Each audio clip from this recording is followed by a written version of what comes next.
Because we are in game number 1. Nicov versus Liereyy.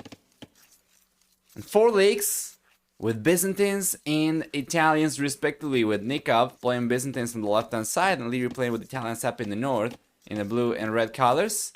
If we take a look at the civilizations, we'll see that Nicov will get 25% faster attack and fire galley units and fire line units, actually, so also fire ships and fast fire ships, of course. And in addition to that, we also see for Byzantines a 25% discount on counter units, so spears, skirm and camel rider units, 10, 20, 30 and 40% extra HP on buildings in the Dark Feudal Castle and Imperial Ages. And then in addition to that, we'll see for Byzantines free town watch, free town patrol, open bets. Yeah, I mean, we can try. I'm not really sure there are enough people that want to participate, but eventually there will be. So who wins game number 1? Option 1 is going to be Nicov. Option 2 is going to be Liereyy. And for 5 minutes, you'll have the possibility of using your champ points to make predictions. And because this is like the very first game, I'm not really sure how many people will actually be around to predict, but if you are interested, please do so as well to make it more interesting. Wow, 10k right away for Liereyy. Holy crap.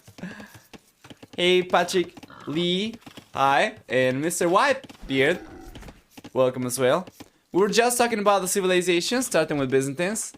We had just mentioned free town watch and free town patrol. On top of that, they also have...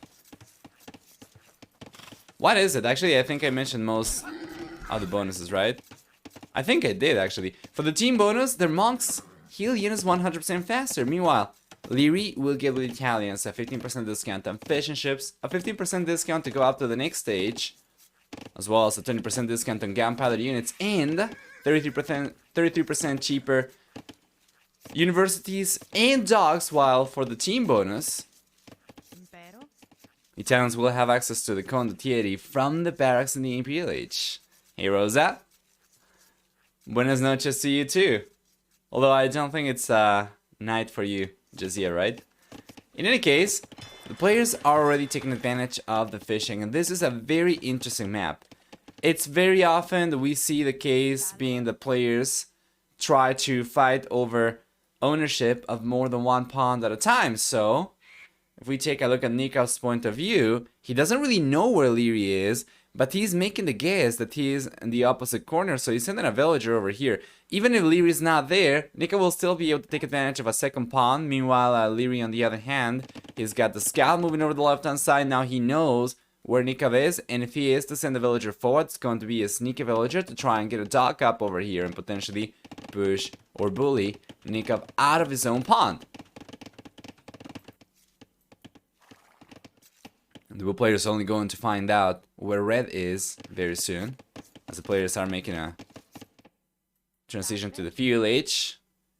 We'll see very soon some navy come out, and what I'm very interested in is seeing if the guys will try to go for some land units too. Right now the resources are kind of strapped, you know, and Nicov, especially if he wants to go for a dock over here, that's going to take a little bit more, yes. So now he won't be able to go for like an archer range, for instance. At the very least, not immediately, but with the amount of lumberjacks he's got, should be good.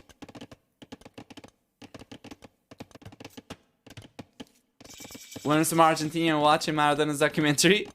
Oh man, don't learn Argentinian from there. It's cool though. What did you learn? El Gaucho? That's like our version of the cowboy. Okay, there we go. Feudal Age is here for both these guys. Liereyy is significantly closer to having enough resources to click after the Castle Age, and you can see that he's not really going for any production buildings. No archer ranges. He's got only the barracks coming up now, which will be enough for him to go for spearman and defense against the possibility of scouts, but Nicov's not going for that. Nicov's got his barracks on the way. Both these guys are basically mirroring each other. If you play this properly, you will know what your opponent's going for simply by knowing what it is possible for any given player at this time to spend resources on. Like, Lierey's going just now for the barracks, but you shouldn't really expect Nicov to be on anything else. if Nicov's been going for the same stuff that Lierey's been going for so far, right? If Nicov hadn't gone for the Doc, maybe he would have been able to go for an archer range over here or a scout, but wow! Nicov loses the gamble over there. Liereyy ends up taking the scout down. It's gonna be the only player left with vision, and now because of it, he sees the archer range coming up. If he had lost the battle over there, he would be completely ignorant of this situation. Meanwhile, up in the north, we have the archer range, which is already up for Liereyy a little bit earlier because Nicov had to go for this dock, right? So very interesting so far. Is it truly a gamble, or do these guys have a trick? If the scouts start fighting against each other at the exact same time, obviously it's not a gamble. There is some deterministic programming happening behind the scenes, but I'm not really sure what it is. Back in the day, in the days of Ubli, if you had P1 versus any other player start engaging at the same time, P1 would always come out on top. It seems like it was hard-coded that way, but these days, if you have the guys start engaging against each other at the exact same time, player 1 is not the one to come out on top every time anymore. And I'm not really sure if it's based on latency or what. Let me take a look over here to see if they actually start to fight in each other at the same time.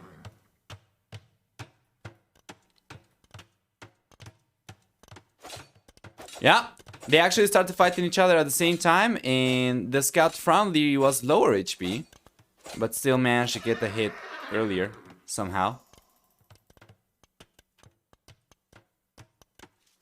There used to be a trick where if you turn around to attack, you hit first.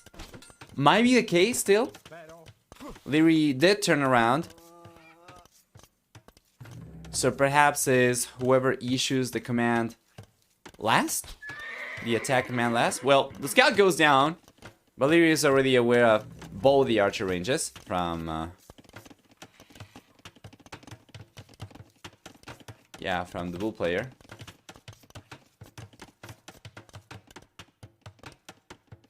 Hold on, sorry about that. Yeah, there we go. He is aware of both these archer ranges and the blacksmith. Music louder than usual? Nope. Same volume as ever. Maybe this song is a little bit louder. Oh, sneaky duck on the right hand side from Liereyy. He doesn't seem like he's aware of this duck though. He's got no idea! He's got no idea! He would assume the Nicov would go for a duck on the right hand side, so if he doesn't spot one over here, starts just going for fishing ships. This could be really bad for him, but fortunately for the red player, Nicov has not really gotten vision of the fishing ship over there just yet. Whoever runs out of fish first and spots the fishing ship of the other player is going to have the upper hand over here and being the first player to start going for navy units. And it doesn't seem like it's going to be either player just yet, so we're going to check back in a few moments.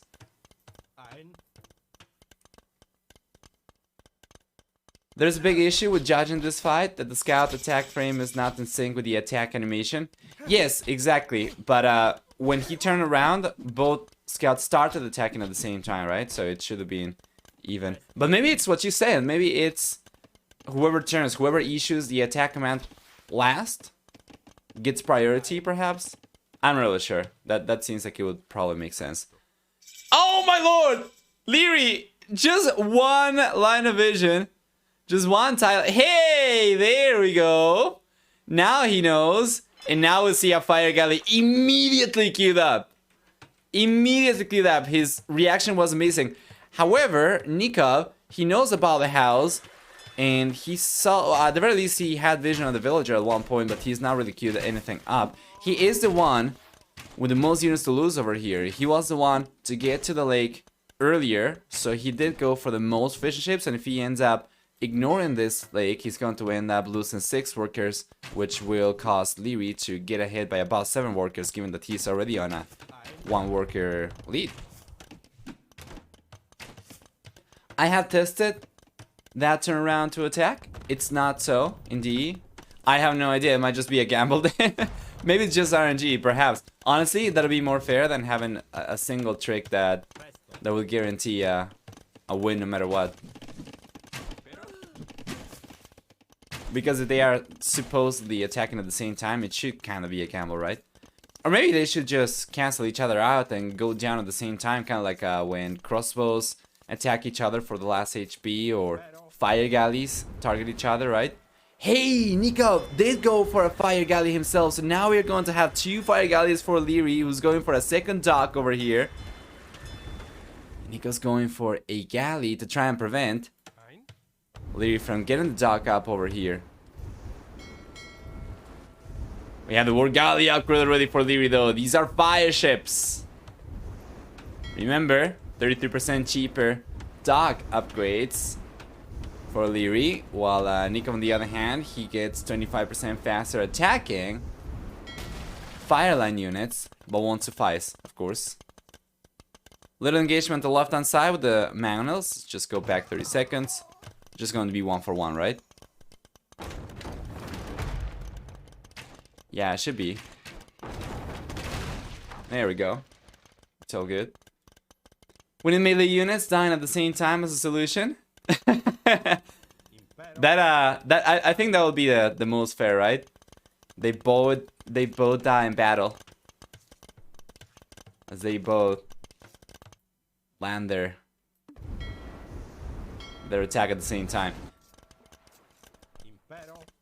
Regardless though, yeah, Nicov's gotta be careful. Lierey's got the defender's advantage. He's got another Magnal out.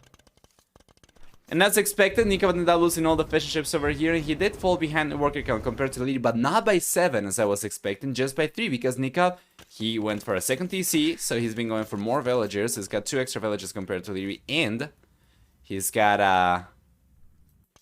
yeah, he's got a 3rd TC that just finished building as well, so he should be able to catch up in worker count, and ideally should be able to pull ahead as well very soon. He's got wheelbarrow on the way, which Liereyy doesn't really have right now.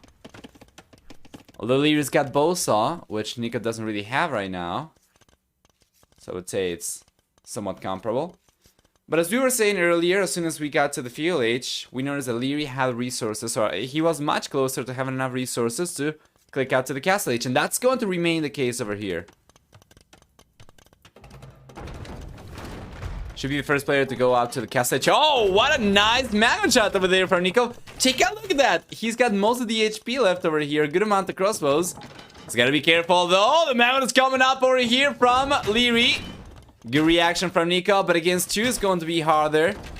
And good job. So far, Nicov's done a great job at taking the Magnums down, not taking too many losses. As a matter of fact, I think he's lost just a 1 crossbow man over here to the manual shots. Not too bad. Nice shot over there for the red player. Oh, and just as Nicov was getting close to the manual to repair it, it goes down. Now, both players gotta be careful here. There is a siege workshop right next to his army, so if Liereyy plays his cards right, and he didn't over there, he could have gotten a sucker shot over there, but yeah, now in the end, seems like Nicov's going to clean this up. But the Imperial Age is on the way for Liereyy. By the way, meant to say Imperial, not Castle Age earlier.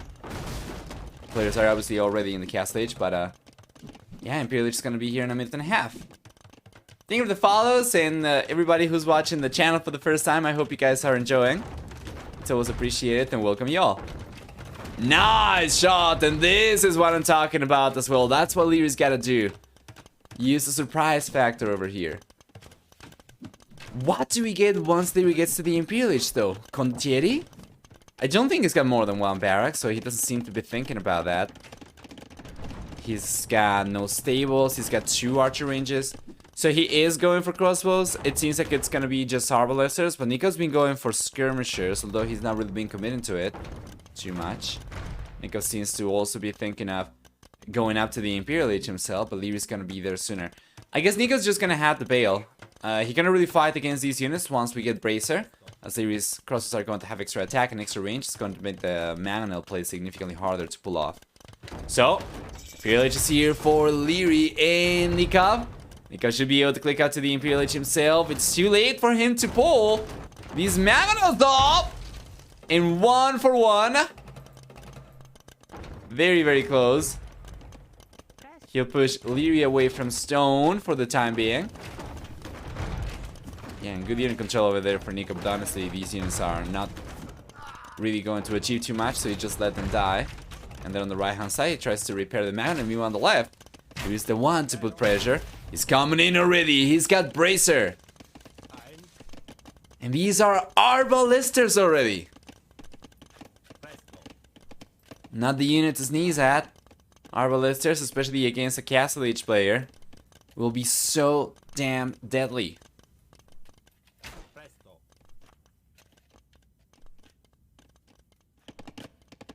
There we go, Liereyy up in the north.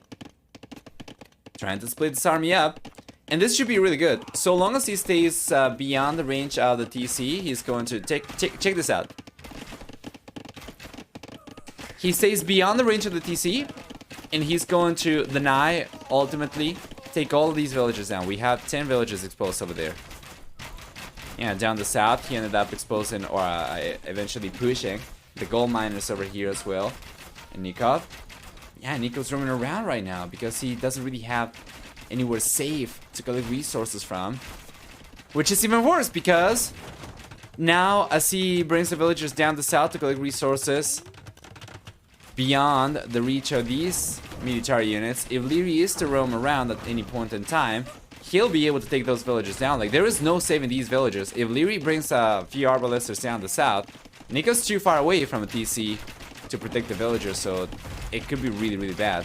Interestingly enough, he's still ahead in worker count, and he's gonna get to the Imperial Age in about 20 seconds, but his worker economy in the last minute or so, I would imagine, probably offsets for that. And if we take a look at gallery economy time, it's higher for Nicov right now, surprisingly. Okay, we'll see how long that stays the case. Oh! Wow! Alright. Is that GG already? Do you like Liereyy prioritizing Arbalister upgrade? Isn't it too expensive to prioritize over chemistry? Well, it's faster. It doesn't seem like Nicov got disconnected or anything. I think he probably just called a GG after resigning, which is something that Capture Age is not able to display. So yes, that is the case. I'm taking a look at the game, and the GG has been called. Nicov resigns, calls a GG, and game number 1 goes in favor of Liereyy. So let's go through the achievements and pay the predictions off as well. We'll see for military, a better KD for Liereyy, getting about 7 to 4. What am I talking about? 9 to 4 KD ratio over here. For economy, a little bit higher than that actually. And for economy, we see for Liereyy, stronger economy in the end. So this is very curious because we just saw the Nicov had a higher amount of gather economy time compared to Liereyy, but I think this was because of the eco upgrades. Remember earlier we said Liereyy was the first player to go for Bolsaw, for instance, and Nicov was struggling. Nicov went for Wheelbarrow instead, but he did not really have any farms, so that was not quite as effective.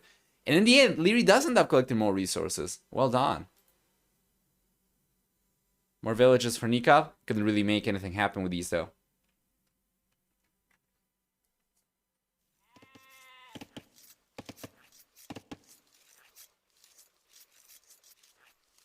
Perfect. So welcome everyone then to game number 2. Nicov up in the north in the blue color with Bohemians. Liereyy down the south with Turks and the red color. What does this mean? Well, Nikov's gonna have 25% higher or more bonus damage from spearland units. Besides that, he gets access to chemistry in hand cannoneer in the Castle Age. Free mining camp upgrades. Sanctity and Fervor affect villages as well. And then on top of that, they have a 100 wood discount on blacksmiths and universities. While for the team bonus, Bohemians will have 80% faster working markets, which doesn't really make much of a difference in 1v1s whatsoever. Down the south, Liereyy playing in the red color with Turks. He'll get 25%, 20% faster working gold miners. Very gold reliant civilization. He'll have, in addition to that, here we go. He has, in addition to that, one extra pierce armor on scoutland units, as well as the light cavalry and hussar upgrades for free. Chemistry is available for free for Turks. They also have a 50% discount on gunpowder units, and in addition to that, gunpowder upgrades, sorry. And gunpowder units will get 25% extra HP, while for the team bonus, they do train 25% faster as well. Let's go and take a look at the map generation and see what we have exposed for each player. And starting up in the north for Nicov, we'll see that the blue players got, first off, all the golds and the stone on the back. So this is beautiful. He's got the gold on the back, he's got the stone on the back, which means it's unlikely we would see Liereyy getting vision of any of these resources by just scouting along the walls. And then of course we have the secondary stone and secondary gold outside the walls, but this is fantastic. All three resources on the back. If we take a look at Liereyy on the other hand, we'll see for the red player that he's got the secondary goal on the back, but the main goal is forward. Now this one is too far away from the walls to get scouted, but it could potentially get denied. Like for instance, if we saw the blue player go for something like a castle drop over here, right? He will be able to deny this in this, but that'll be by chance. It'll be just lucky if you went for one over here. Instead, I think it's more likely that Nicov may be scouting along the walls, might spot this stone, which is much more exposed, much closer to the walls, right? And thus might end up, if he was the one to go for a castle drop, going for a castle over here, we would allow him to deny these two resources as opposed to this gold. That could still be pretty bad though, because obviously Liereyy will need stone himself too. He's playing with Turks, and he will want to play for castles. In the end though, I think ultimately the players will still have enough time, both these guys, to collect enough stone to go for castles eventually, no matter what. So we should see at the very least one castle come up for each guy, and unless we get a castle drop like the one that I just suggested over here down the south, it's unlikely that Liereyy will be out of stone anytime soon and will struggle to go for extra castles himself. Have you played the campaigns? If so, what is your favorite? Same question to chat. Thinking of replaying them? I have played some campaigns, but I have not played them all. I do want to play them all, and I think that's probably something to do next year, because I want to upload them all to YouTube. I've only played on stream the Liereyy campaigns, and they were fun. They were fun, but I don't think they are... Are they new? The Liereyy campaigns? Or are they one of the OGs? I have no idea. That's going to, you know, give you a clue as to how clueless I am about the campaigns. It was good, and I know that the newer ones are better, so I like that one. I don't know if that's not supposed to be good, if that's one of the OGs, or if that's one of the new ones. OG? Wow, okay. That's good then.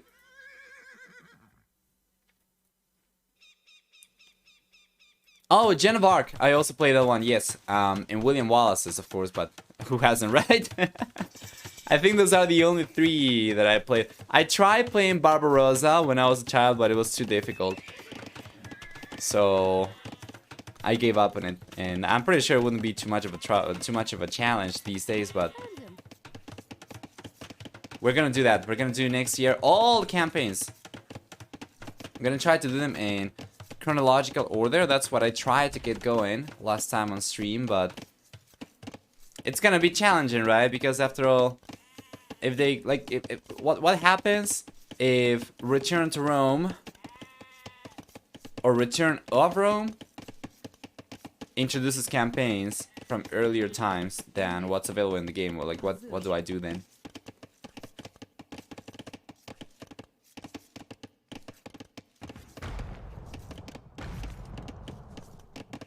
Anyway, Caster is gonna be here very soon for the guys. We see a stable in the blacksmith for Liereyy to go up. Meanwhile, up in the north, we have only now the barracks coming up for Nicov, so no stable yet.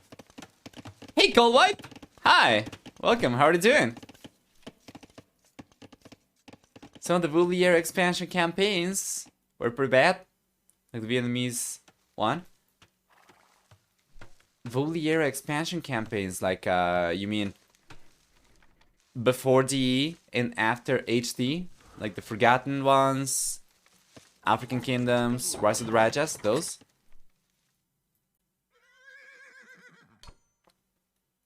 Oh, interesting. That's very curious because I heard a lot of people praising the Forgotten Empires campaigns, but I'm not really sure if it's because they were getting progressively better, even if the first ones were not too good, or if they were supposed to be all good from the get-go. I don't know. Regardless though, Castle is here for Nicov.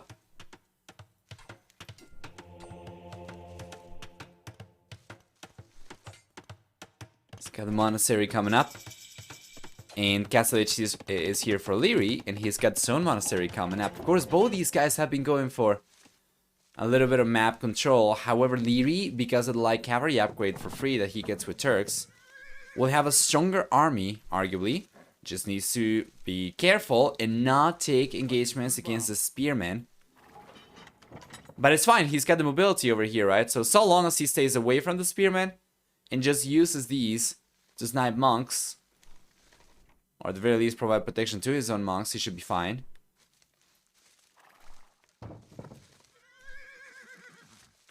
I played the Forgotten back when it wasn't even official content, just a mod with a separate launcher. The content was really sketchy for sure. You can tell when a save is a Forgotten save, when the bonuses and design is strange. So I imagine it was probably the fact that they improved them, perhaps? I don't know. Maybe. In the law, you can lose a mission due to a tower you can't see. Screw that noise. I would be surprised if that hasn't been fixed yet. Was that a thing before? Has it been fixed at all? Long way to work and it feels like. Hope you're doing good as well. What is the schedule for today? Today we have 2 series. The 2 remaining quarterfinals. Yesterday we had the first 2. And thus, we got the results for the first semifinal to be played tomorrow. And for today instead, well, today we have Nicov versus Liereyy for starters, and then there's going to be the Viper versus Mysterio for the second, or for the fourth quarterfinal. So far, relics coming in for Nicov. Well done. And Liereyy struggled, of course, to circumvent these spearmen and take the monks down, so that's already going to result in a relic going in favor of Nicov. And we have 1 relic over here for Liereyy as well that he collected, so we still have 3 up for grabs. Around the left hand side. Over here, here, and here. Oh, predictions! Yes, thank you for the reminder. We are going to know predictions only for 2 minutes because the game is very advanced already, alright? Same options, just 2 minutes. Go nuts. They're open now.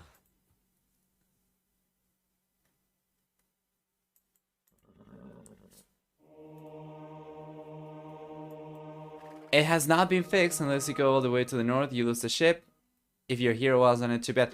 Oh, is that because of the rocky water or something like that?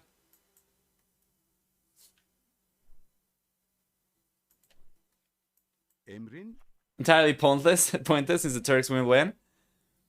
Well, that's the result we saw last time around. Doesn't mean that it's going to be the result we'll see this time around.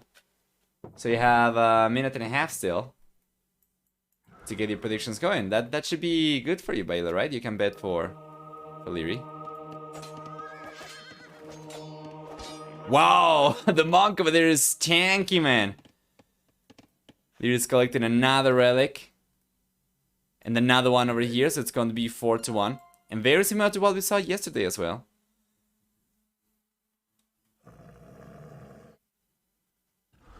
Other finals on this Sunday, or later. Yes, the finals are on Sunday. We're gonna have a start in 16 GMT, the 3rd place matchup, and then the grand finals.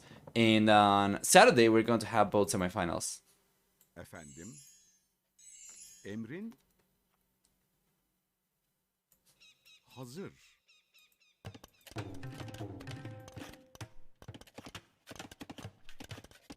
Smart Pets is not the Bohemians now, since the payoff could be huge in case Liereyy falls asleep on the keyboard. Oh wait, Evet. what was that? Just a little drop. Archer range on the way. Taking a look at Liereyy.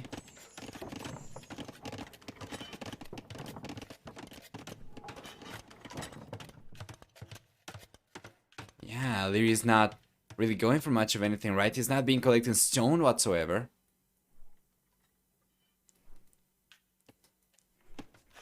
Nicov.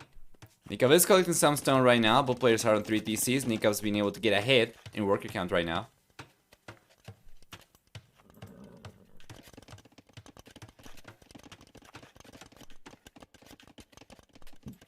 Efendim.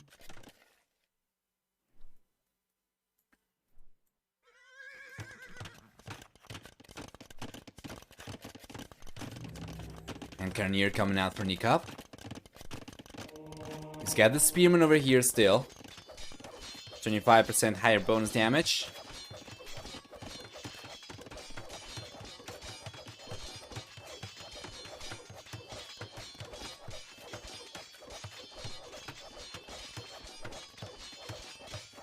Yeah, they're just putting a lot of pressure, Nicov. He's getting wheelbarrow. Trying to mass an army. Only 2 archer ranges, so it's gonna take a little bit of time.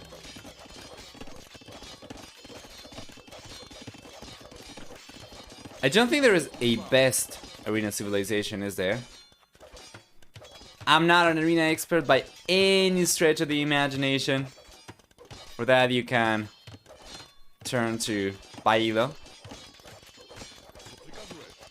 But I believe there is no civilization that's going to be the absolute best, right? Like, there's always going to be something that could potentially counter them, right? Oh, okay, there we go. Bohemians are. Just not against Turks. Alright. Yeah, there we go. Nice picks over here, though. 3 monks going down. And Liereyy isn't able to get a single conversion. And oh! The lack of accuracy over there, though, pays off.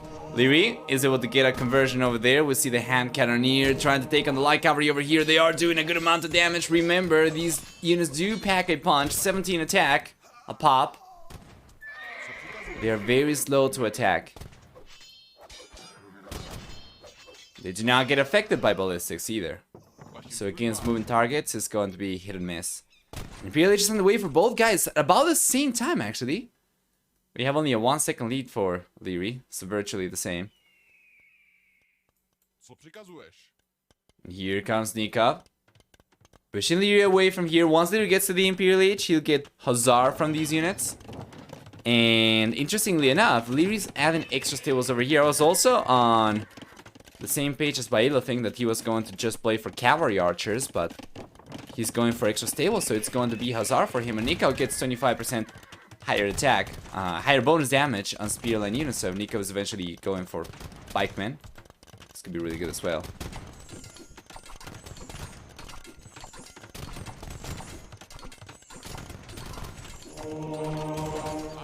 There we go. Conversion's coming up from Liereyy. Nicov gets pushed away from here. Remember, Turks, once Liereyy gets to the Imperial Age, Turks do not get block printing, so these monks are never really going to truly outrange these hand cannoneer by too much, just 2 tiles. So it's always going to be risky for him to try and go for the conversions, especially as Nicov goes for more and more units. Basically, the bull player over here is playing this as if he was playing Turks, as if he was going for Janissaries.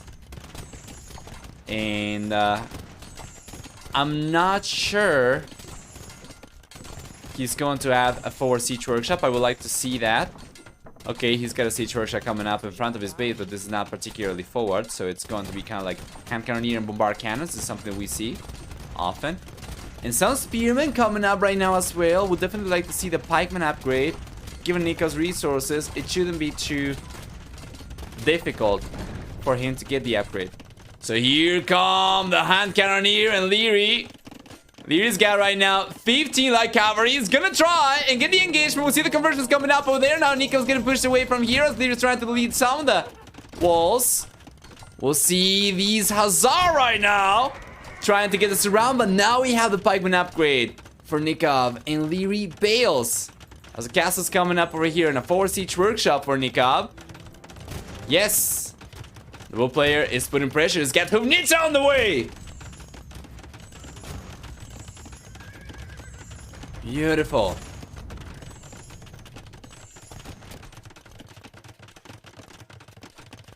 Is it Theocracy coming up for Liereyy? That'll make it easier for him to micro the units. Nice conversion.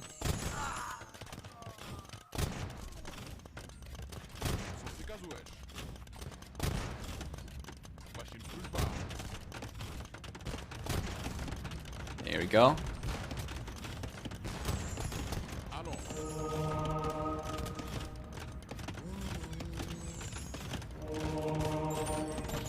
Now the conversion comes up. We have a halberdier upgrade right now for Nicov. He's the one putting pressure over here. Meanwhile, Lierey's getting a defensive castle.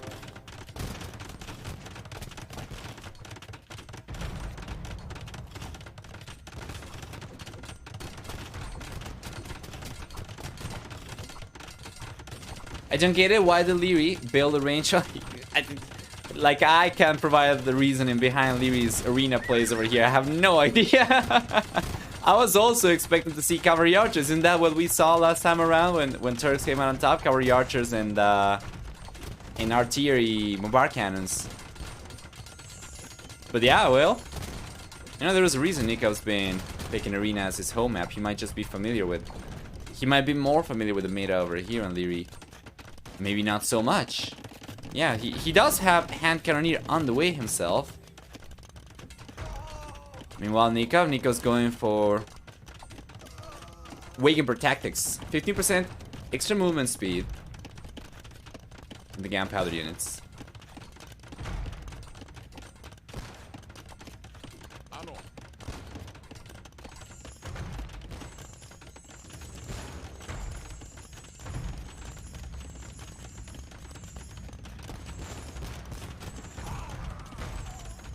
Here we go. Siege workshops going down.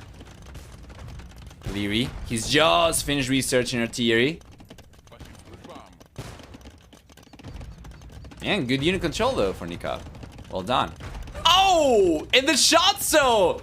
Dodgeball over here favors the blue player for sure. Sticking 2 who needs down already. Oh man, and the monks going down as well. So good.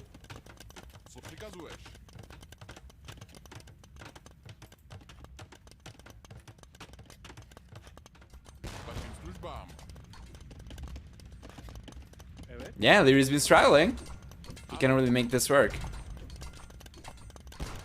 Nicov's got momentum. Lierey's just gonna keep on going for more hand cannoneer.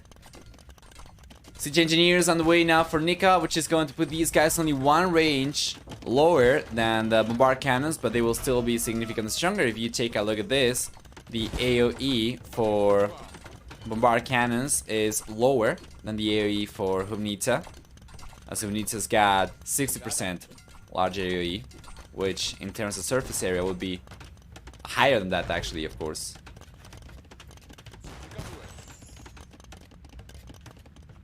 And these guys are just so strong too. You compare the stats for these units. Yeah, the Hubnitas are actually a little bit weaker. They do have higher attack. He's making his own hand cannoneer. Yes, we've seen that. And here come the Hussar. So let's take a look. Nice shots.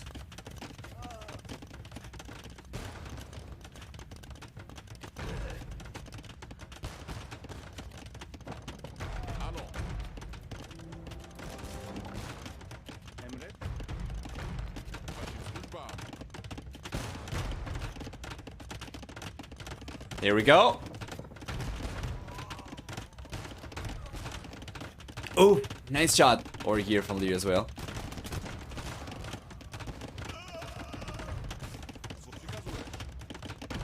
Lierey's definitely the one struggling over here the most still. Nicov's about to get to 200 population. Lierey's falling behind by about 16 population over here. So long as Nicov pays attention. He's the one definitely in the driver's seat over here. He's got so much map control. Remember, Turks, we said earlier, they are so reliant on gold. If Liereyy is unable to push, Nicov away from here before he gets to run out of this gold. So if he's unable to get access to this one, I think that's going to be it for Liereyy. Let's take a look at the resource view. He's got some gold in the back still. How much is there? Okay, so he's got 2,000 over here. Let's see how much total. Okay, actually 2,000 total. That is not a lot. That is definitely not a lot.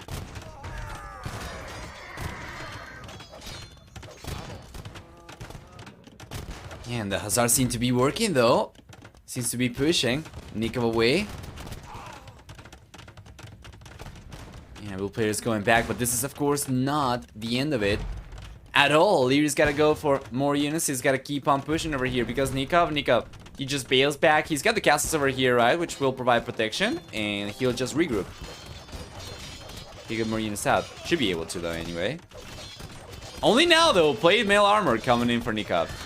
He's just finished research in masonry. The Will player's gotta be careful over there though. That is a very small area that won't really give him too much maneuvering space. So the Huvnitsa over there could get completely clapped by the bombard cannon. So he's trying to push out right now. And here he comes. We see the Huvnitsa over there. Good shot. Now the Hazard coming over. Once again, we have the Halberdier over there. That's going to be so good. The Halberdier just so strong. 25% higher bonus damage for this civilization specifically of Nicov. They just get melted. These Hazard. Just look at the Halberdier and die in terror.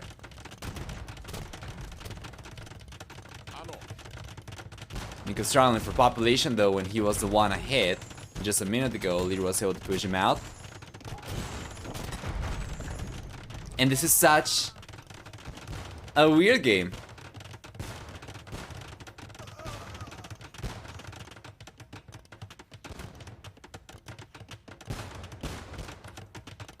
Hey, Flower and Dancer. Hi, hi. Welcome. AA4. Well, it kind of looks like it a little bit.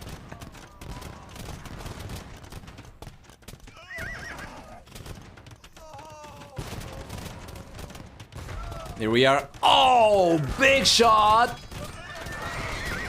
The hand cannoneer going down over there, and even the Hazard take a lot of damage to the Huvnitsa. And Nicov still struggling, man. I think his production potential is just not good enough. He's producing from 8 barracks. He's got 17 Halberdier queued up, and he's still struggling to get past 160. So he's got to go for a few extra buildings over here. And he's got the resources for sure. It's just very difficult to find the time and place extra building foundations when you are paying attention to your military 100% of the time, right? And if you stop paying attention, you get completely destroyed. And now Lierey's lost the majority of the bombard cannons. He's got 4 left. We have, for the Bull player, 3 Huvnitsa left.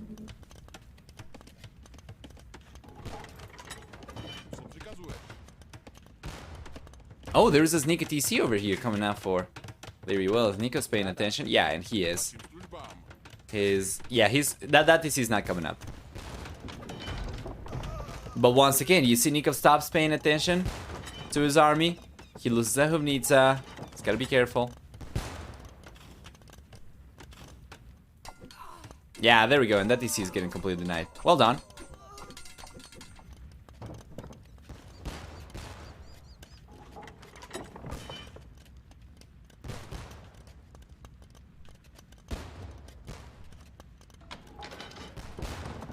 As stagnant as this looks, it's very, very hectic for the players. From their point of view, it's so difficult to keep track of everything. To select the correct unit, to dodge, to attack, to bring the army forward, to keep on dodging, attack once again.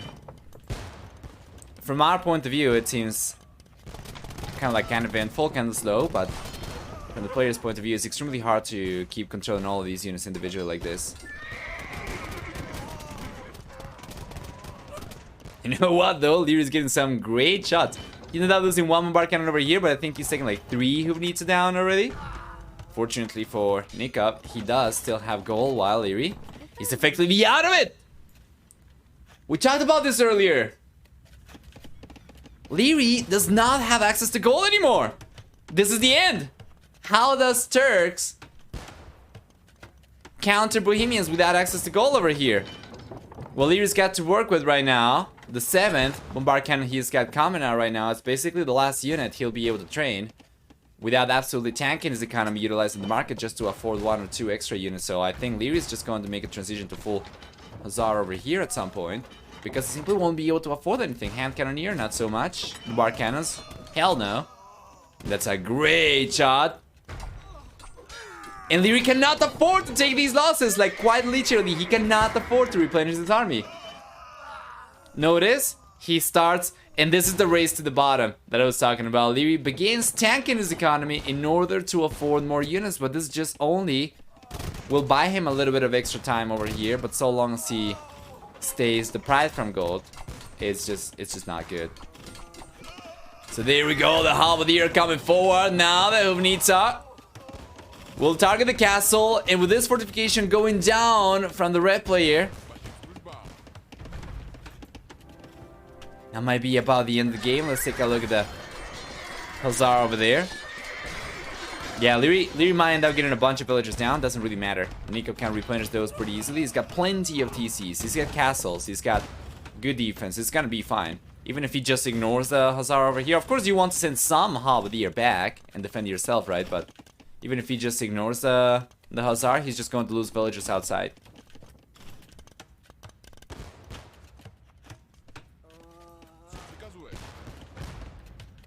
Oh, another Uvnitsa and another one going down.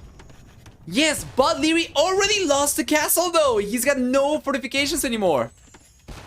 So we could see a counter push coming out from Nicov, sending halberdier forward, and there is only DCs for Liereyy to defend himself. I mean, he's got hand cannoneer, yes, I guess, but it shouldn't be too difficult for Nicov to get past that, because Liereyy, once again, he can really replenish the units. Eventually, if Nicov spams enough halberdier over here, he offsets for the bonus damage from the hand cannoneer over here, and eventually he's going to close the gap. Eventually he's going to clean the units up, and Liereyy won't be able to replenish them. Meanwhile, Nicov can go for halberdier for as long as he wishes to.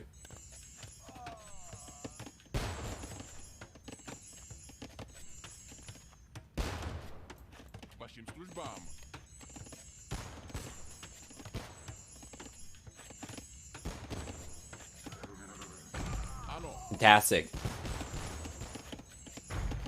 More Uvnitsa going down. Nicov don't care. He's got gold. He can pay for these. He's just making it rain. Meanwhile, Liereyy on the other hand, like, what really, realistically, what is it going to do? He loses these guys. He can keep on selling a little bit more wood, but it's going to be so inefficient. At the rate he's selling wood right now, I think it will take about 2,000 for him to be able to afford that. I mean, not 2,000, but like 1,500 for him to get enough.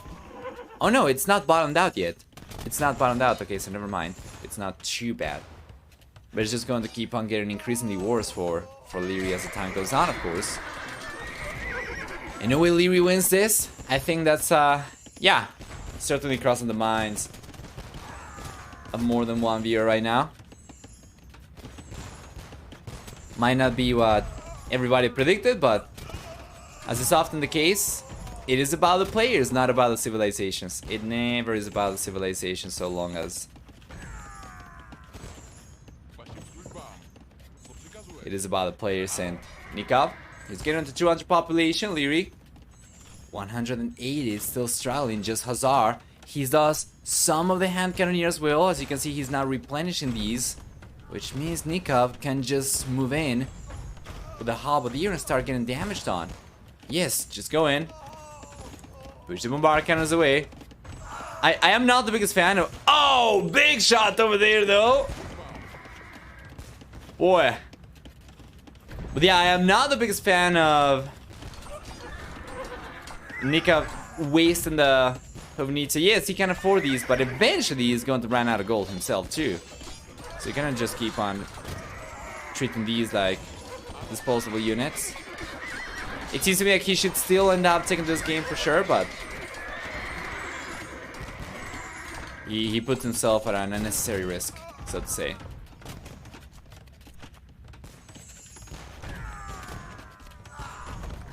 Yeah, there we go. Now Nikov's getting inside Lierey's base. Meanwhile, back home, he's able to defend himself fine as well. Yes. Nicov keeps on pushing. He's going after the siege workshop to prevent any extra bombard cannons for Liereyy from coming out. And I think that was the only siege workshop left.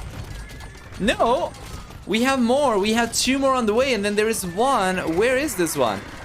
There's one more down the south, but he'll be able to only produce 1 bombard cannon at a time, and that is assuming that he goes for it. It doesn't seem like Lierey's gonna keep on going for bombard cannons anymore. And guys, this is game over. There is no way Liereyy takes this one as he calls a GG. Nicov will equalize the series. We get a 1-1 score after game number 2, and the Bohemians come out on top over here.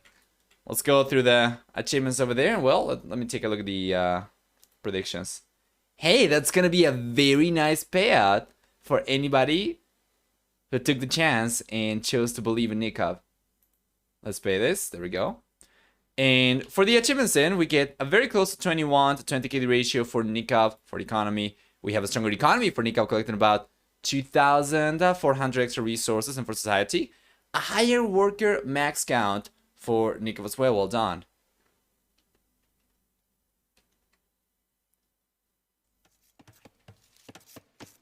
Alright guys, game number 3 is here. Liereyy playing with Vikings up in the north, Nicov playing with Japanese down the south.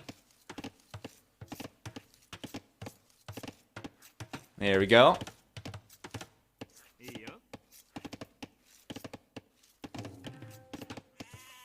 Beautiful.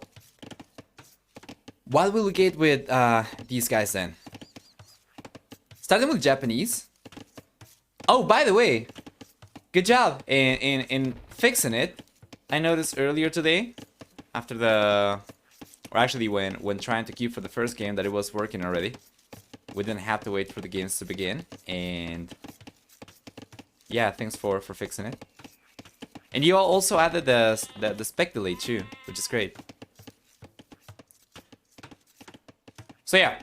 Nicov playing with Japanese is going to have 5, 10, 15, and 20% faster working fission ships with twice the HP and plus 2 pierce armor. And working rate's going to increase per age, right? So 5 in the Dark Age and 20% in the Imperial Age. On top of that, Japanese will get a 50% discount on drop-off buildings, as well as 33% faster attack and infantry units starting in the Fuel Age.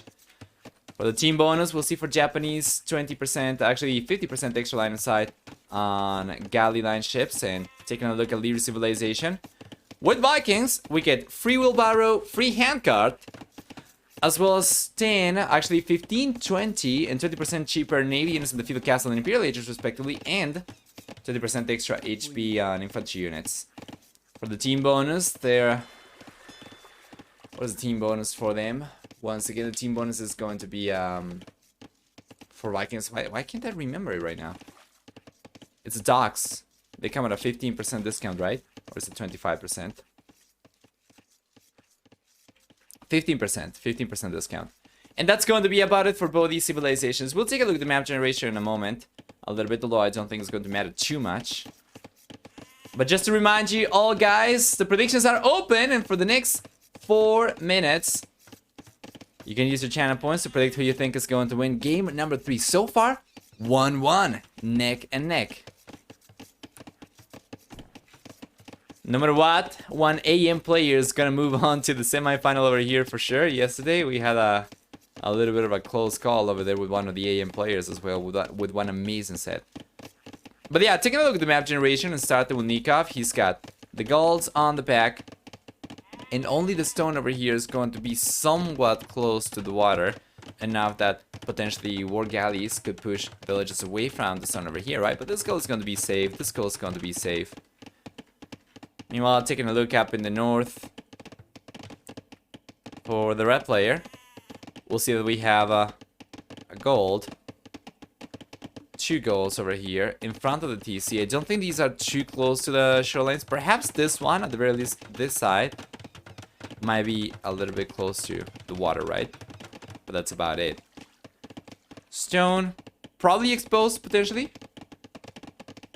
Yeah, but it's fine. If the time comes that you get pushed away from water and you get pushed away from resources on land by water units, you're probably dead already anyway. The golds are great. I believe he has wood safe. So meh. Golds aren't great, but he's got wood safe. Yeah, that helps. Over here we have only one wood safe that Nicov will be able to collect from. Meanwhile up in the north we have like 2. You could say 3. If he runs out of this one first, yeah, you can say 3. Anyway, fuel H is here, ready for Nicov and Liereyy. Lierey's taking a little bit longer. He's taking a little bit longer. He doesn't have enough resources to make a play for the castle H over here, so he's just taking a little bit longer to go up on a stronger economy and potentially have 4 more units. Vikings, they do not get access to fire line ships, so he would only be able to go for galleys, and he's going for galleys and demolition rafts. Meanwhile, Nicov, of course, he can go for fire galleys, but given how far away the players are over here, it doesn't matter. He should be going for galleys. Both players should be going for galleys, because it's just going to be the stronger unit once you get enough of these, and because the players are so far away, you have the time to mass a good amount of units so they become deadly. Taking a look at the map generation really quickly for one last time. Nicov is actually sending units over the left-hand side over here, and because the players spawn in opposite corners of the map, it doesn't matter if he had sent the units over the left-hand side or over the right-hand side. It would have been a somewhat comparable distance for the units to get to the other base, so it's fine. What's important over here for Nicov is to keep the units going on the same side so he doesn't get out produced, right? He doesn't get outmassed. And there we go. Lierey's there. Nicov's here as well. Lierey's paying fewer resources for these units. And Nicov, well, Nicov just got some discounts, right? He was able to save some resources for each drop of building he went for over here. So he's got 3 with 2 lumber camps and a mining camp. Meanwhile, over here we have 4 for Liereyy with a mining camp, 2 lumber camps, and a mill.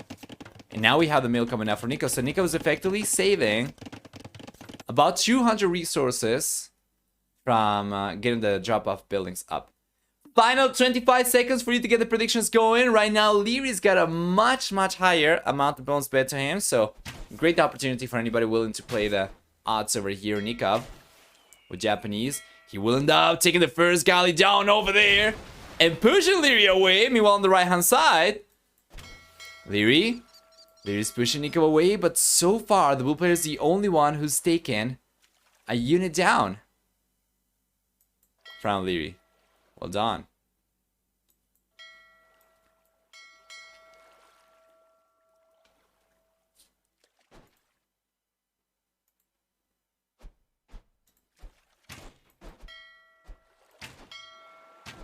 There we go.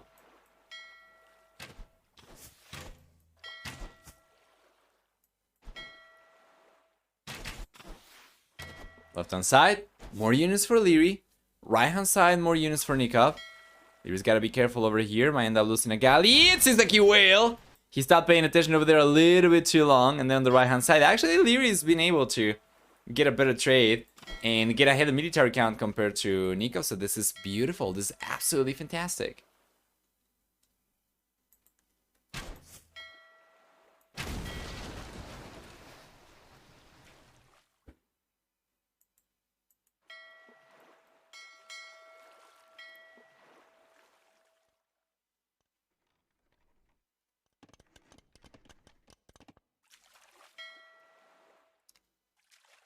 Guess I will be here for Nicov earlier, but it looks like Liereyy was looking as if he was gonna click out to the castle H at a comparable time to Nicov, but in the end, it's gonna be the bull player to get to war galleys earlier. He doesn't really have quite as many units as Liereyy, mind you.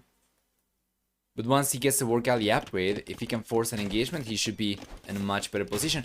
Especially now that Liereyy is kind of pushing Nicov back over here.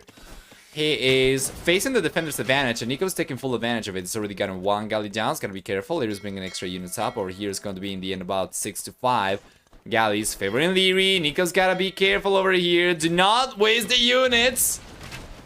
We'll see 1 galley go down over there, as Liereyy does end up losing a lot of HP on 2 of the galleys over here. Nicov's gotta be careful still, though.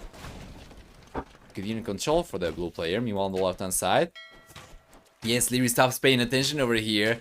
There's just too much happening over here, even for the red player, who everybody knows to be such a quick guy. You take a look at this, 150 APM, extremely fast.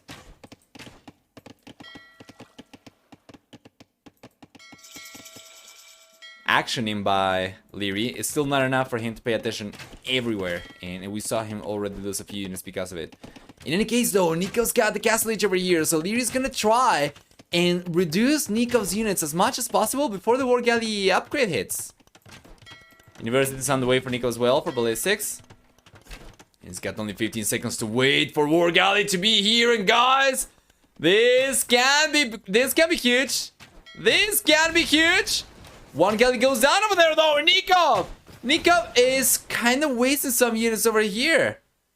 Or at the very least is unable to keep these units up, and then on the left hand side we have 6 galleys for Liereyy, make that 7 galleys for Liereyy versus 4 war galleys for Nicov. And this is still not too good for the bull player. Yes, he's got a stronger unit for sure, but he's severely outnumbered, and with good unit control at the very least until Nicov gets ballistic, with good unit control, Liereyy should be able to get a better engagement over here. And then on the right hand side, yeah, we have a pretty similar situation as well, where Liereyy right now is going to choose to play defensive. Is going to try and play safe, right? But I think with good unit control, he might actually have been able to counter Nicov. In the end, though, we have about the same military count for both these guys. Nicov's got to be careful, because the moment we see the War Galley upgrade, finish researching for Liereyy, well, Nicov's going to be in a world of trouble. He's playing against the defender's advantage over here for the red player, so he's got to get the hell out of here.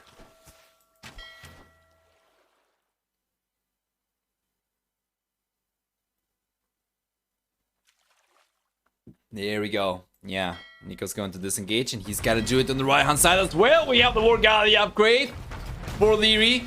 Nicov played with fire over here a little bit. He got burned. Might end up... Do not get greedy, man. He's going after the War Galley over there. And we'll see Liereyy making a transition to longboats. This is not something that I am particularly keen on. If Nicov had made the transition, or he had added a few fire ships, then yes, I guess, but I don't think this is going to be the best. With good numbers, Nicov should be able to counter longboats, so I don't think this is the best unit for Nicov for Liereyy to go for, rather. But Nicov is severely outnumbered over here. Once again, he got greedy. He just stuck around to get the 1 extra War Galley, and now he's getting completely cleaned up. He's getting absolutely cleaned up, and this is awful. Ballistic's gonna be here very soon for Liereyy as well, so if Nikov's not gotten away until Ballistics is here, then Lierey's going to clean these units up. And then on the left hand side we have more units for Liereyy. Yeah, Nicov seems like he's going to end up losing water control over here. Not water control, because he never really had it, but he's most likely going to end up losing water presence.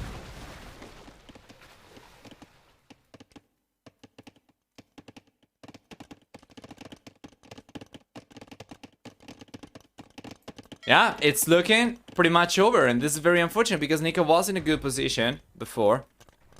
And then by losing all the units up in the north, just by sticking a little bit longer to get the extra War Galley, and then he thought he might be able to take the engagement, he ended up losing the majority of his army over there. And of course, there is completely outmassing him right now. If you take a look at KD, is pretty even, but of course, after you run out of the extra resources you're able to take advantage of by the discount and drop of buildings from Japanese, then the Vikings come out on top because they get a stronger economy with free wheelbarrow, they get cheaper units with 15 and 20% cheaper production in the field and castle ages. Yeah, Lierey's looking good. He's trying to remass, he's trying to regroup, and then he's going to keep on pushing.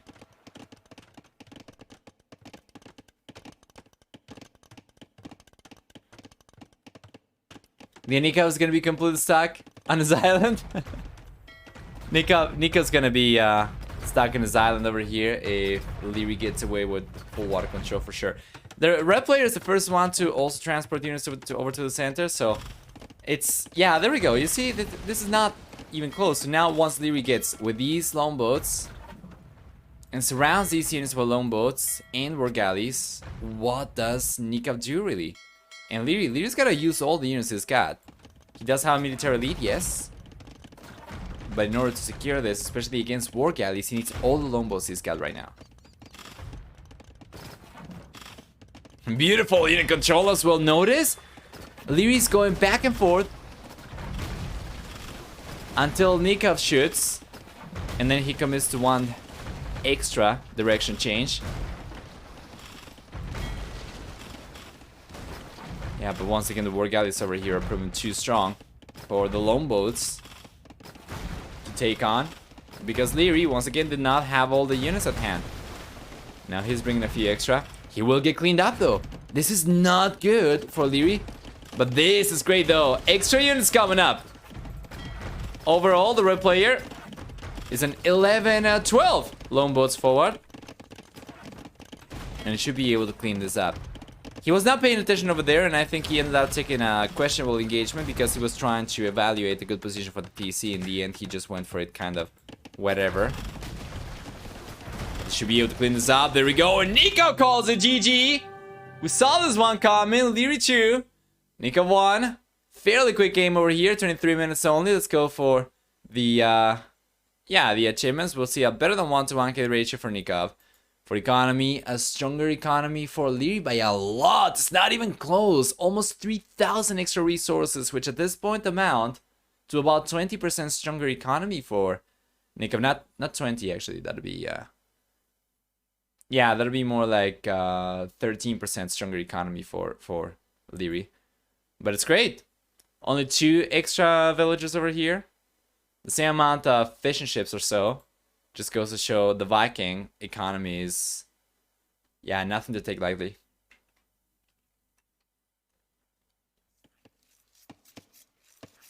There we go, guys. Welcome everyone then to game number 4. We'll need more predictions for this one. Liereyy, as usual, switching colors over here, making everyone's life difficult. Playing with orange on this terrain is not ideal for watching the games, but fortunately we can change it using Capture H.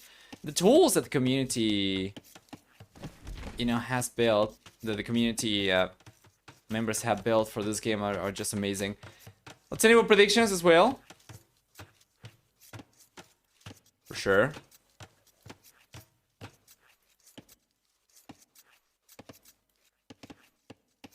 So start prediction. Who wins game number 4?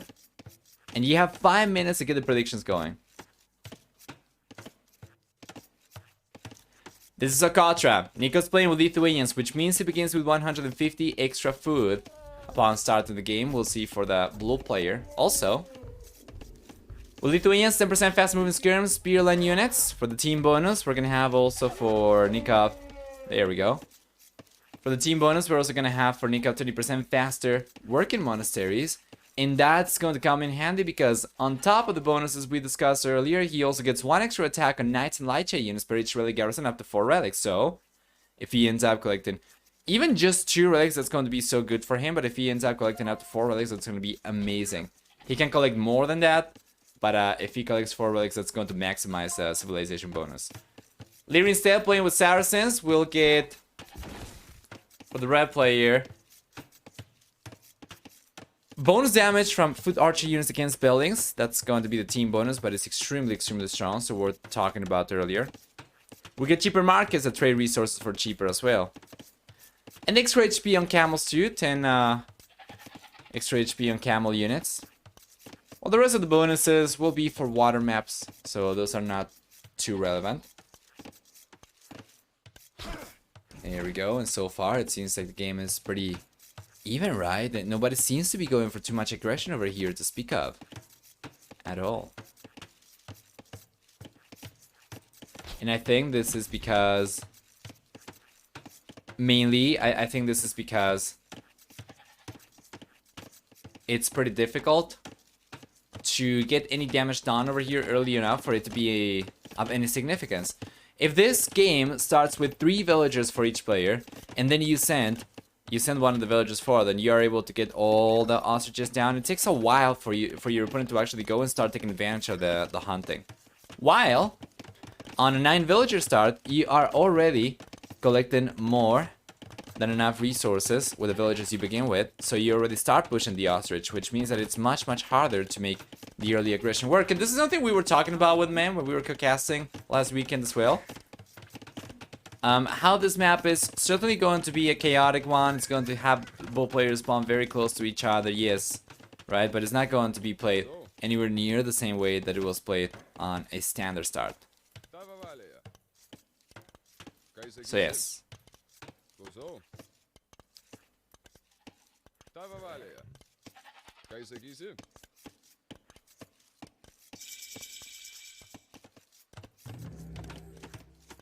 PLH is here ready for Liereyy.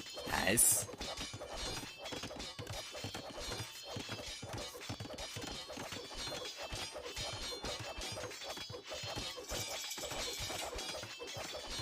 Beautiful.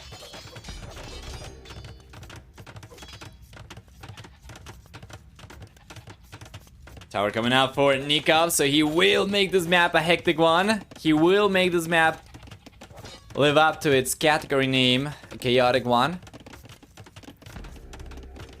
With the tower coming up, well, Nicov effectively ends up pushing Liereyy away from these resources. But of course, we'll see for the red player. He still has all the wood available on the back. He still has the gold available on the back, so it's not too bad.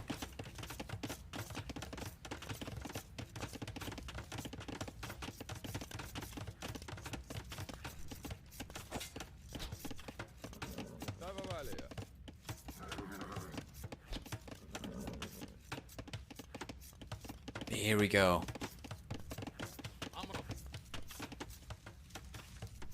Liereyy goes up in the north. The archers trying to put some pressure.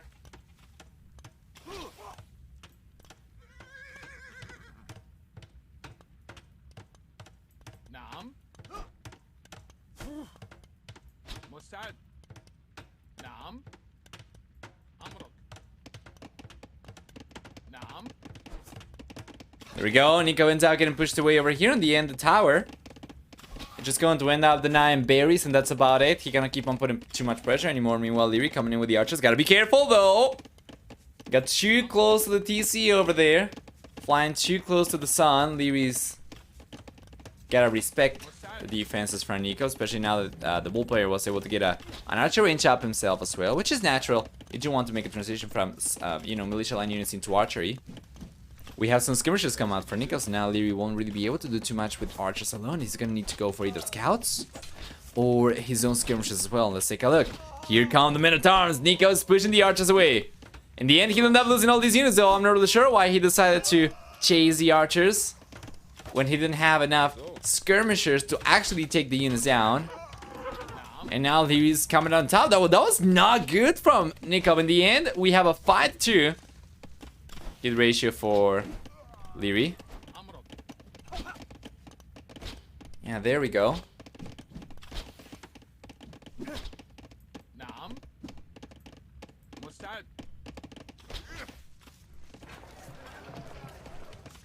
Fantastic.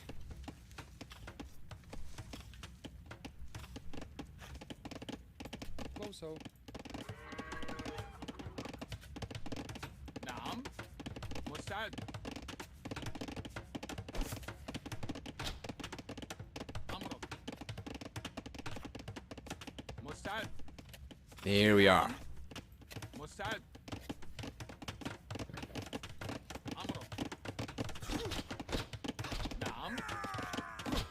Beautiful. Liereyy definitely the one to put the most pressure over here. Remember with Saracens, he gets bonus damage against buildings from foot archer units. So now these archers will take the palisade down pretty quickly, as if they were crossbows even. So here he comes. Lierey's coming in a moment. Meanwhile, Nicov's got only one skirmisher over here to protect himself with. Now he's going to bring some archers, some actually villagers. Try and get the house foundation up over there, but it doesn't seem like it's going to stay up for too long. And Lierey's coming in once again. He's just making this so hard for Nicov to keep on defending himself. But in the end, the blue player manages to survive over here long enough to get an extra skirmisher out, and hopefully that should be enough for him to push Liereyy away, or potentially even clean these units out. So Nicov survives over here, and Liereyy might end up losing the archers. He will end up taking the skirmisher down over there for Nicov, but it's unlikely he'll be able to break in anymore, right? This is still kind of bad for Nicov though. Unless he's able to secure this area. Whoa, he calls a GG right there. Right there. I was going to say unless he's able to secure this area, right? My lord, what am I doing? Unless he's able to secure this area, then he doesn't have access to gold because of the archers. Doesn't have access to stone, right? So I was going to say he still has access to this one on the right hand side, but he's got to secure. But he did not even try to go for it at all. He just called the GG over here. Does not want to keep on going, and only 13 minutes into the game, Nico calls a GG. So he sends some villagers forward. I'm not really sure. I think these might have just been inside the towers. He was going to end up losing one more, perhaps, yes, but I don't think he was going to lose everything. So honestly, I gotta be honest, I don't think the game was over here, but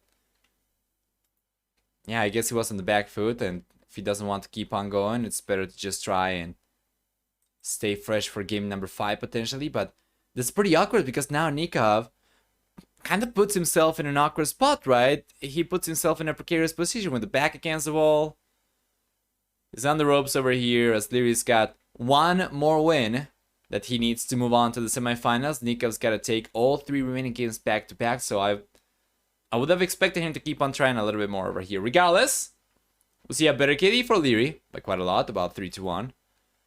A little bit of a stronger economy for Liereyy, and 500 extra resources at this stage of the game is actually quite substantial. It's going to be about 12% stronger economy. For society, finally, we see a higher worker count max for Nicov, but it did not matter. It did not matter. He wasn't able to take advantage of it at all.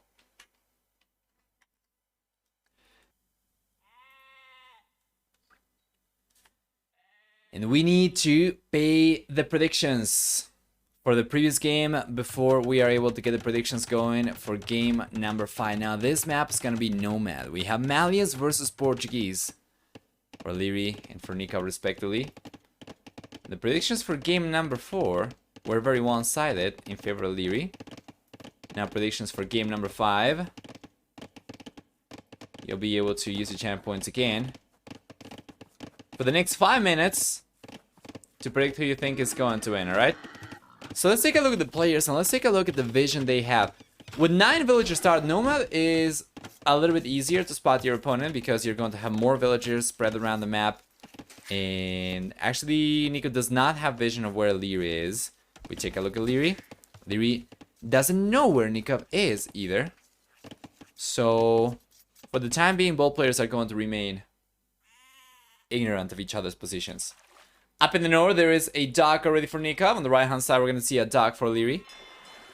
And the game's going to be pretty stable for the time being, although Liereyy is already going to start getting ahead in worker count, as Nicov struggled to keep the TC working at all times. But Liereyy knows about the house now.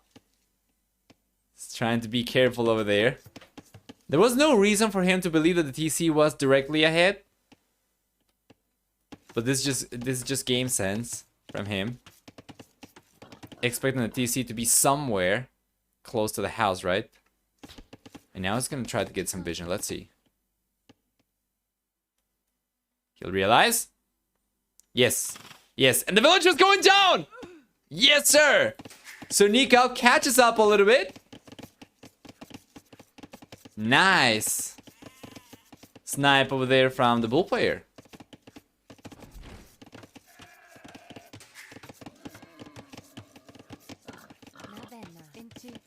Let's take a look at the TC location for both these guys. While we talk about the civilizations as well. For Nicov, with Portuguese, he'll get faster research and upgrades. He's going to have also, on top of that, 20% gold discount to military units and 10% extra HP on navy units, which means that his ships will lend themselves for water control a little bit better. And that's going to be about it for the most part for the Portuguese, as everything else is kind of irrelevant over here. So taking a look at the TC location, this is actually not bad for Nicov. He's got 1 stone. This is actually not the correct color. There we go. He's got 1 stone on the right-hand side. He's got 1 stone on the left-hand side. We're going to see the goal forward over here. And this one is kind of contested because it's also going to be a forward goal for Liereyy. They are very close. But then the blue player's got 1 goal on the back, which is beautiful. And just the 1 wood line, though, which could be problematic. Like, for instance, if the red player realized about it, then he kind of snuck a villager around here, right? And went for a tower over here. he will be able to push Nicov away. From these resources, the wood, prevent him from collecting the stone, the gold over here, and potentially make it very difficult for Nicov to collect the stone over there. We could very well see as well for the red player a tower come up probably about here, and also deny this and deny this as well. With 2 towers, Nicov's out of resources. If we take a look at the map generation for Liereyy, we're gonna see that the red players got 1 stone on the back. He's got a gold over here on the back as well. He's got 2 wood lines, unlike Nicov, so it's going to be much harder for Nicov to deny anywhere near as many resources. And as we already established, this goal is going to be kind of forward for Liereyy as well, so we'll see. But he's already collecting from this one, so it's going to be fine.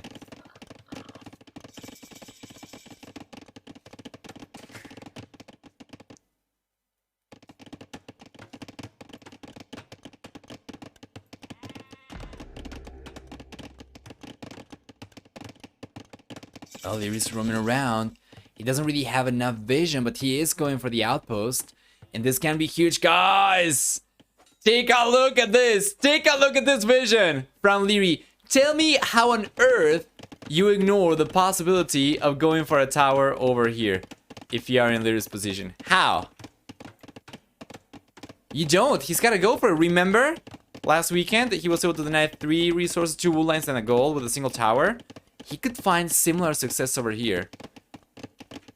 If we take a look at Nikov's point of view, he's got no idea. He's got no idea. This could be really good for Liereyy.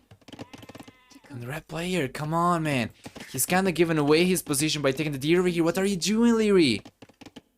Players are starting to pay attention to the water as well, so the game gets a little bit more hectic. As Liereyy is using galleys over here, which will require some good unit control, will require some microing. And Nikov's got just fire galleys coming forward, but he'll end up getting pushed away.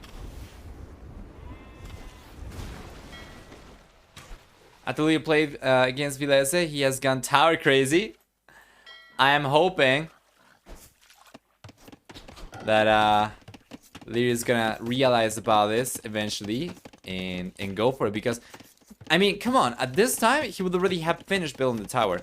He would have had enough time to place the tower foundation. He would have had enough time to wall the tower foundation, finish the tower, and keep it up. Of course, Nicov wouldn't really struggle too much to get a defensive tower up himself and potentially push Liereyy away, but the red player is just gonna choose to walk away. Yeah, just walking home. All right. Blacksmiths on the way for Liereyy. Fletching's coming up. I don't think he's gone for towers. Fletching's just going to be for the galleys right now. And Nicov. Nikov's been trying to get some vision himself as well, but it's been pretty difficult. And in terms of military count, Liereyy is significantly ahead compared to Nicov, who's only producing 1 fire galley at a time. So long as Liereyy pays attention over here, it's going to be able to prevent Nicov from getting water control.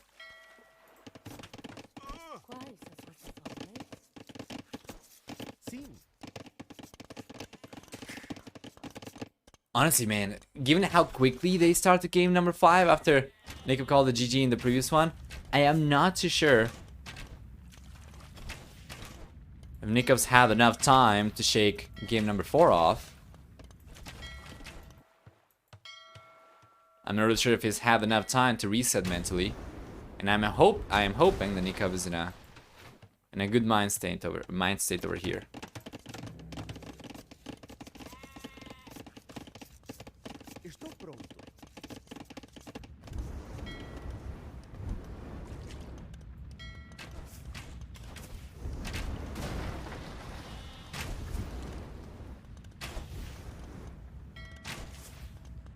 Here we go.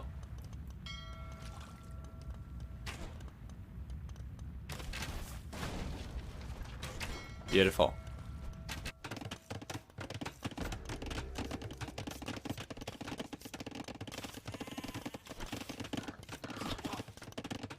So we have some archers coming in from Nicov. He's the first player to get a tower up, actually.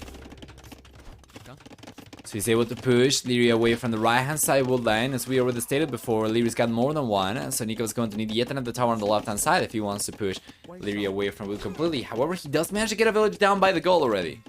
He's gotta be careful. The skirmishers are coming over from Liereyy, and then... yeah, this is what I'm talking about, right?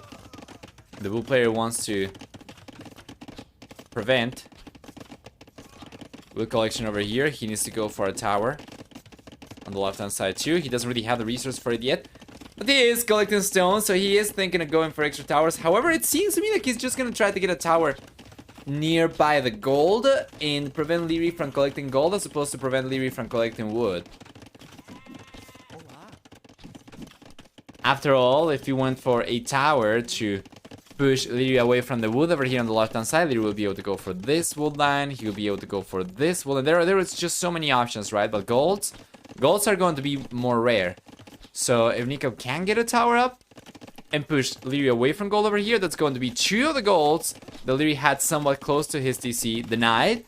And then he wouldn't really be getting access to any extra golds, because if you take a look, there are no golds on the back over here for Liereyy whatsoever. If he got pushed away from this one as well, he would have to venture all the way up to the north over here, so far away from his CC, in order to collect gold, or potentially try to go for this one, which would be very difficult given the Nicov's already there.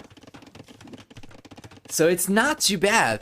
And as Liereyy loses the archers over here, Nicov is going for the tower. He's bringing an archer and skirmishers.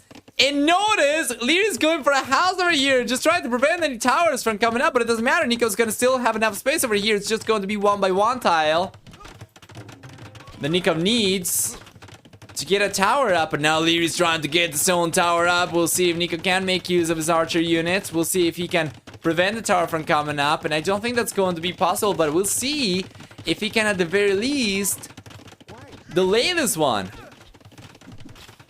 He will delay it. And now with the tower completely garrisoned, that's another villager going down from Liereyy, and this tower is coming up, but at a cost. Already 2 villagers have gone down around the gold over there. Make that 3 villagers, make that 4 villagers. Yes, sir. Liereyy has lost 6 eco units over here. Although, to be fair, he's taken a lot of units on water himself too. He's taken all the fishing ships down from Nicov,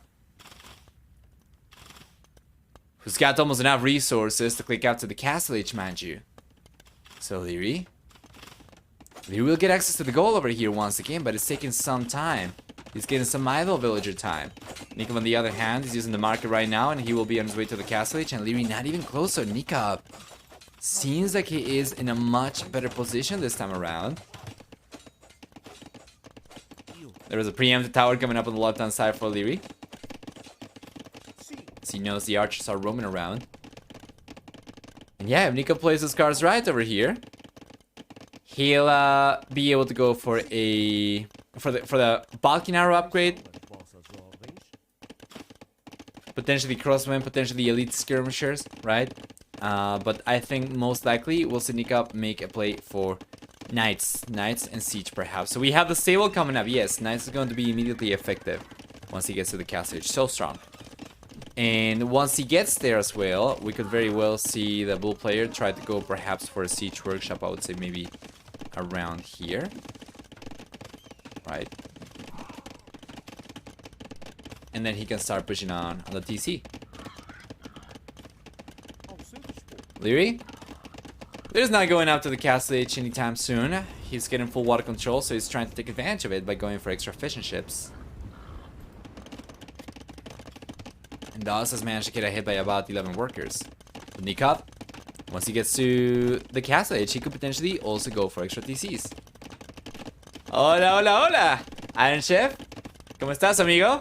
All good? I hope everything's going alright.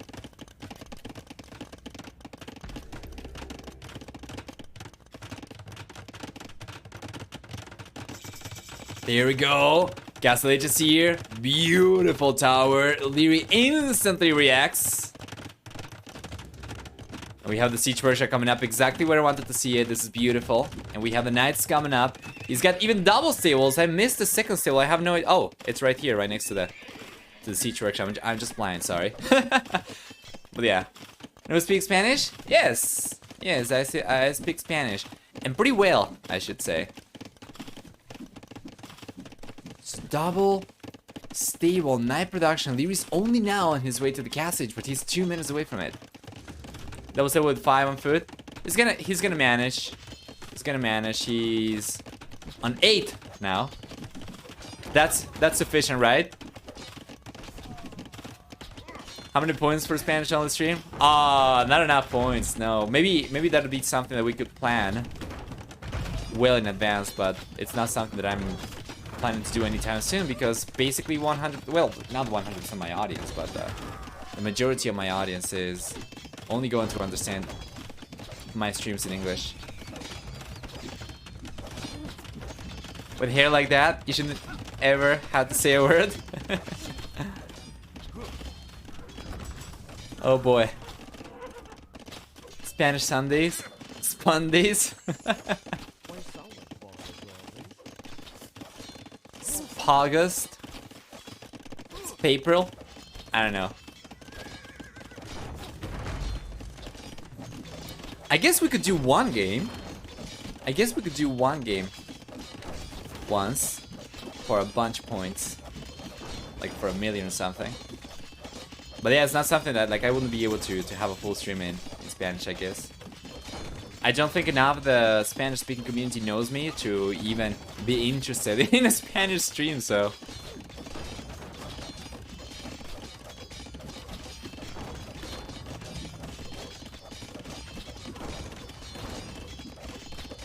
It's November? Is it? There we go, archer range is going down now. Nico's got a strong army, 5 knights. Second Mangler is on the way. He's got a monk over here with the second monk on the way as well. Meanwhile, Lierey's going for camels himself with Malians. He shouldn't struggle too much. Beautiful castle coming out for Nicov. And this is huge. Once again, this just comes down to map control. Take a look at the range of this castle. Once he gets Balkan Arrow, he'll be able to push the bull player completely out of gold over here.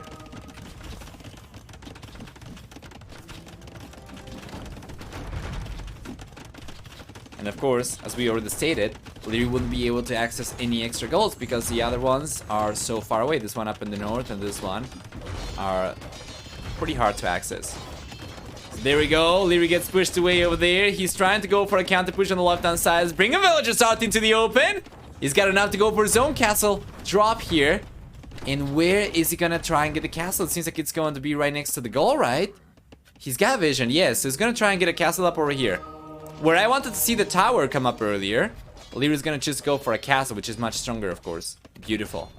So this, for the red players, going to push villages away from here, and is going to secure this goal for him as well.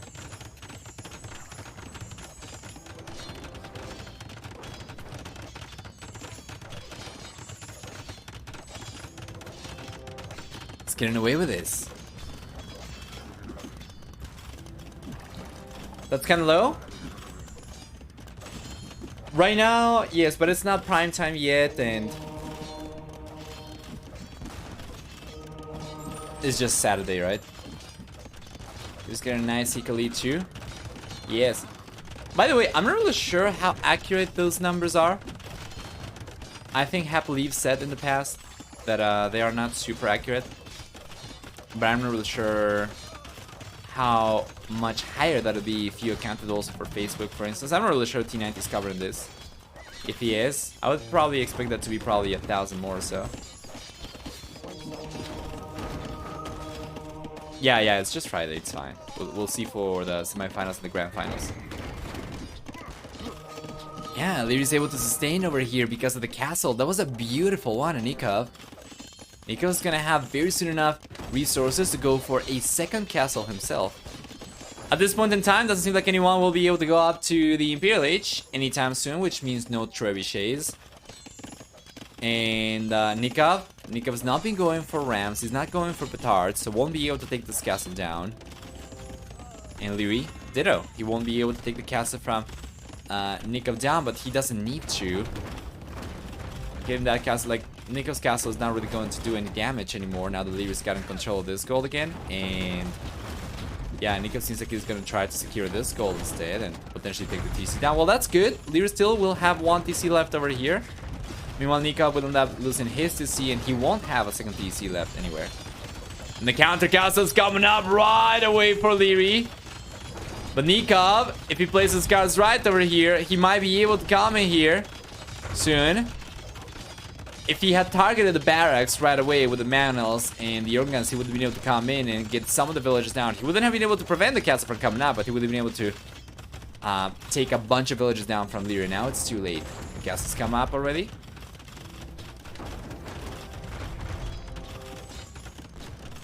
And both players will keep will have the castles up. Of course, this one defends this goal for Nicov. This one defends this goal for Nicov. So technically, the blue player still has access to more resources, as eventually, once Liereyy runs out of this, he won't really have access to any other golds, but he's got a stronger villager count right now, so I wouldn't really rule him out just yet. TNT is not online, neither is Onlu or Johnslow or TUS, etc. TNT is not online. Huh, interesting. I would think he would cast all these S-tier tournaments himself too. Well, it is what it is.